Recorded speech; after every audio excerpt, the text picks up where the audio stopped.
Today, my friends, it's another wonderful day for us to grow and enjoy. And this week we're discussing the paradoxes of life. And today we're going to talk about the more that you argue with someone, the less likely you are to convince them. Why is it that we try to argue our point of view with another person who obviously does not hold the same opinion? So today, instead of trying to convince you that I'm right about this, I'm going to share with you 3 reasons why you didn't win that last debate that you had with a colleague or friend. How about that? It's amazing. You might succeed at getting others to concede a point temporarily, but they'll often revert to their old ways of thinking as soon as whatever logic or enticement you use to win them over to your view is no longer there. So number 1, you tried to win a war of ideas. Think about the last time you argued with someone. Chances are you both got defensive, right? It's the natural reaction when you're trying to be persuasive at work or wherever. You might be generating the exact response minus the shouting. Trying to compel other people to adopt your ideas can feel like coercion and not persuasion. In order to get around that, you need to make the other party feel like you're both on the same side. That doesn't mean you're retreating from your ideas altogether or pretending that you don't differ when they do.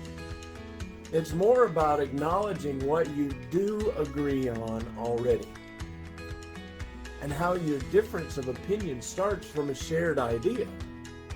Trying to win a battle of ideas is a losing proposition since the other person is probably just as anchored in what they believe as you are. Number 2, you didn't actively listen. When someone feels like they're really being heard, they become more open to new ideas.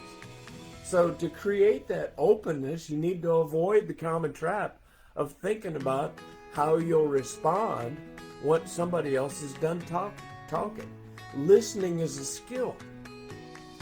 Debate is almost never a good alternative. One simple way to let others know that you are listening or that they're being heard is simply to repeat back something that you heard them say or ask for clarification. This way you can delve deeper into what they're expressing instead of just bluntly counterpunching their perspective with your own. Number 3, you're not going to believe this one. You talked too much. If you're trying to be persuasive, you've got to make the other person feel like they're in control of the situation, not you. That's hard to do. It's often said of the best listeners that they talk a lot less than other people. And that's true of the most persuasive people as well. While the other party is speaking, listen for opportunities to connect and to agree with them. See if you can get insights into their values and the reason that they think the way they do. If you're struggling to do that, chances are it's because you're running your mouth too much.